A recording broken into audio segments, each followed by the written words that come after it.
Hello friends, welcome back to the new video guys and my YouTube channel guys. Today friends we are going to talk about how can we off ringtone in our Infinix phone device. Friends, you want to off guys your phone ringtone in your Infinix phone.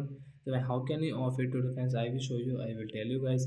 So before starting video friends, first of all, you can subscribe the channel and click the bell icon, like the video. Friends, now let's see how can we turn off ringtone in our Infinix phone device. So first of all guys, we will on our phone setting guys. After on phone setting, I scroll it. Friends, click on phone sound and vibration. Tap here guys, and friends again scroll it. Friends, you can see phone ringtone guys. We will tap on phone ringtone one and we will swipe.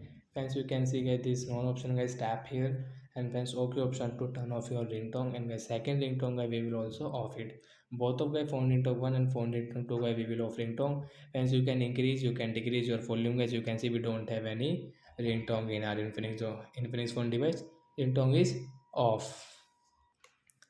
So that's it guys. Thanks for watching the video guys. I hope friends you understood how to turn off ringtone in our Infinix phone device. So bye guys.